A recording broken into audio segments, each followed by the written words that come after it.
Hello friends and family. मेरा नाम Karens है और मैं यूनाइटेड स्टेट्स में पिछले 6 साल से हूँ और पिछले 5 साल से एज रजिस्टर्ड नर्स काम कर रहा हूँ। 2018 में मैं यूनाइटेड स्टेट्स आया था। 2019 में मैंने एनक्लेक्स अप्लाई किया और then in the first attempt मेरा एनक्लेक्स पास हुआ। उसके बाद से मैं डिफरेंट नर्सिंग होम्स में, डिफरेंट वैक्सीनेशन साइट्स पे during covid, and then in 2021 I got a job in an emergency department. उसके बाद जो है मैं वहाँ पे पिछले 3 साल से काम कर रहा हूँ और काम करते करते मैंने साथ में अपना बैचलर्स किया। अभी रिसेंटली मैंने अपना masters with N emphasis in leadership and management वो कंप्लीट किया और अभी मैं उसी सेम हॉस्पिटल में एज अ हाउस सुपरवाइज़र काम कर रहा हूँ। अब मेरा ये वीडियो बनाने का मेन रीज़न ये था कि मुझे पिछले कई टाइम से काफ़ी सारी इंक्वायरीज़ आ रही थी कि हम लोग एनक्लेक्स कैसे अप्लाई करें, कौन सी स्टेट बेटर है, कौन सी स्टेट में अप्रूवल्स ईजी हैं, कौन सी स्टेट में एवेल्यूएशन जो है वो उसका प्रोसेस ईजी है।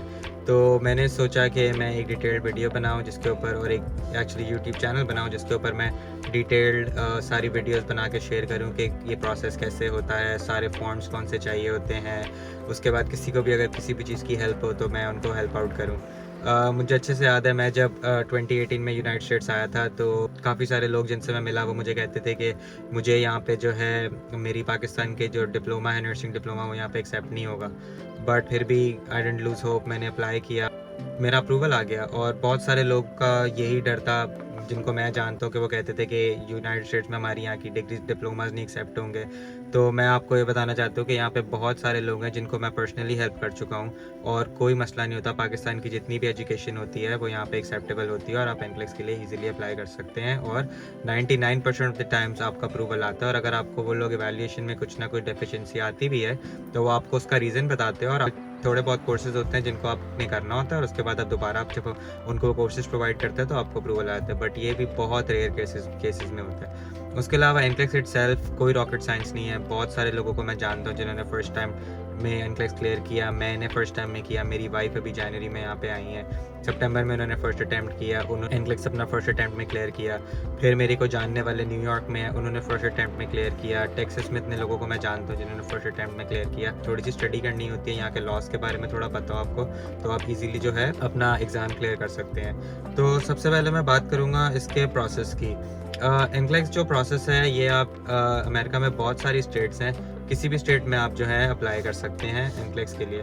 मेनली जो है मैं बहुत सारे लोगों को टेक्सास बोर्ड रेकमेंड करता हूँ। उसका मेन रीज़न ये है कि टेक्सास बोर्ड का जो लाइसेंस है वो आप बहुत सारी और स्टेट्स में चलता है, जबकि न्यूयॉर्क है या कैलिफोर्निया बोर्ड है तो इनके जो इंडिपेंडेंट लाइसेंसेस होते हैं इनके, ये आप सिर्फ एक स्टेट में चलता है। तो specially as an international applicant जब आप जॉब्स के लिए अप्लाई करते हैं तो जो एजेंसीज होती है उनके लिए मुश्किल हो जाता है अगर आपके पास सिंगल स्टेट का लाइसेंस हो। बजाय इसके अगर आपके पास कॉम्पैक्ट स्टेट है, जैसे कि टेक्सास एक कॉम्पैक्ट स्टेट है, उसका अगर आपके पास लाइसेंस हो तो वो बहुत सारी और स्टेट्स में भी आपके लिए ऑप्शंस होता है कि आप जॉब अप्लाई करो। उस एक लाइसेंस के ऊपर आप काफ़ी सारी स्टेट्स में जॉब सर्च कर सकते हैं। तो ये जो प्रोसेस है ये बहुत ज़्यादा इजी हो जाता है आपके लिए। उसके बाद सारे लोग मेरे से पूछते हैं कि बैचलर्स जो है वो रिक्वायर्ड है एनक्लेक्स अप्लाई करने के लिए, या तो स्पेशलाइजेशंस होती हैं पाकिस्तान में है उनकी ज़रूरत होती है एनक्लेक्स अप्लाई करने के लिए। तो ऐसा बिल्कुल भी कुछ नहीं होता। एनक्लेक्स जो है वो बिल्कुल सिंपली आपका जो 3 साल का डिप्लोमा होता है उसके ऊपर आप अप्लाई करते हैं और वो लोग इवेल्यूएट करते हैं उसको। उसके बाद इसका प्रोसेस ऐसे होता है कि आप सबसे पहले जो है जिस भी बोर्ड से आपने अप्लाई करना होता है आप उनकी वेबसाइट पर जाते हैं, उनका एप्लीकेशन फॉर्म फिल करते हैं। एप्लीकेशन फॉर्म फिल करने के बाद होता है, हर बोर्ड का अलग तरीका होता है बट लेकिन वो फॉर्म्स जो होते हैं वो आपके स्कूल में जाते हैं। आपका स्कूल जो है फिर वो फॉर्म फिल करता है, आपकी जो ओरिजिनल ट्रांसक्रिप्ट्स होती है उनको अटैच करता है और आपका स्कूल जो है वो ही इवेल्यूएशन जहाँ पे भी हो रही हो उनको मेल करता है। आपके टेक्सास बोर्ड जो है वो एक इवेल्यूएशन कंपनी है, outside third party evaluation company.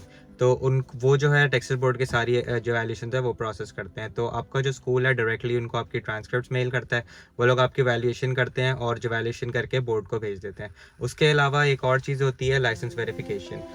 Licence verification का जो प्रोसेस है वो तो बहुत ही ज़्यादा फास्ट है। पाकिस्तान में TNC है वो इतना फास्ट है इस प्रोसेस के लिए कि सरप्राइजिंगली कि वो लोग विद इन 15 डेज जो इवैल्यूएशन वो प्रोसेस कर देते हैं। वही सेम तरीका जैसे आपका स्कूल उस थर्ड पार्टी एजेंसी को आपके डॉक्यूमेंट्स भेजता है, सेम वैसे ही आपका जो TNC है वो भी आपका लाइसेंस उसी सेम कंपनी को भेजता है और वो लोग जो है फिर उन दोनों को प्रोसेस करके जब इवैल्यूएशन हो जाती है तो बोर्ड को भेज देते हैं। फिर बोर्ड जो आपको बताता है, जब बोर्ड देख लेता है कि हाँ आपने सारे जो है एजुकेशन रिक्वायरमेंट्स है, आपके क्रेडिट आवर्स जो है सब कुछ पूरे हैं as compare to a student in United States, तो वो जो है उसको प्रोसेस करके आपको अप्रूवल दे देता है इनक्लेक्स के लिए। इसके पीछे इसके बाद सिर्फ फिर एक चीज़ और रह जाती है, फिंगरप्रिंट्स का ऐसा है कि फिंगरप्रिंट्स के लिए आपको यहाँ पे यूनाइटेड स्टेट्स में इनके अपने बहुत सारे सेंटर्स हैं जहाँ पे जाके आप फिंगरप्रिंट्स करा सकते हैं। बट फॉर इंटरनेशनल एप्लीकेंट्स उनका ऐसा होता है कि एक फिंगरप्रिंट कार्ड आपको मिलता है। वो कोई भी अगर आपका कोई यहाँ पे जानने वाला है, या कभी कभार कई बोर्ड्स भी ऐसे जो कि डायरेक्टली आपको पाकिस्तान में मेल कर देते हैं, बट वो बहुत रेयर केसेस में तो जाता है। अगर आपका कोई यहाँ पे जानने वाला है तो वो आपको वो फिंगरप्रिंट्स कार्ड मेल करता है, उसके ऊपर एक एड्रेस होता है, वो फिंगरप्रिंट कार्ड्स पे अपने फिंगरप्रिंट्स करके आप भेज देते हैं उस डिपार्टमेंट को जिसका एड्रेस लिखा होता है। फिंगरप्रिंट कार्ड्स का मेन रीज़न ये होता है कि ये आपका जो बैकग्राउंड चेक होता है वो सारा कर रहे होते हैं, देख रहे होते हैं कि आपका क्रिमिनल रिकॉर्ड तो नहीं है, या किसी भी क्राइम में इन्वॉल्व तो नहीं थे किसी भी कंट्री में। वो अप्रूवल हो जाता है, उसके बाद जो है बोर्ड आपको 100% को हेड दे देता है कि आपको फिर जाके बस एक वेबसाइट होती है, वहाँ जाके अपना इनक्लेक्स का जो है डेट बुक करनी होती है और फिर आप अपने टेस्ट के लिए एलिजिबल हो जाते हैं। टेस्टिंग सेंटर्स की बात करें तो मुझे अभी रिसेंटली पता चला है कि लाहौर के अंदर पाकिस्तान में कोई टेस्टिंग सेंटर खुल रहा है। वो मैंने सुना है कि शायद फरवरी 2025 तक खुल जाएगा, बट अगर तो वो नहीं भी खुलता तो बहुत लोग फिलीपींस जाते हैं, कई लोग मलेशिया जाते हैं। मैं बहुत सारे लोगों को जानता हूँ जिन्होंने यूके जाके भी टेस्ट दिया है, और भी काफ़ी सारी कंट्रीज़ है जिनमें आप जाकर टेस्ट दे सकते हो। फिर वंस आप जब टेस्ट दे देते हो फिर आप पाकिस्तान जो है जॉब सर्चिंग शुरू करते हो। और यहाँ पे बहुत सारी एजेंसीज ऐसी हैं जो कि आपका पेपर वर्क, आपका वीज़ा प्रोसेसिंग जो होती है सारी इसको देखती हैं, और वो बिल्कुल फ्री ऑफ कॉस्ट होती है। तो जब वो हो जाता है फिर आप वेट करते हैं अपने इंटरव्यू डेट वगैरह का आने के लिए।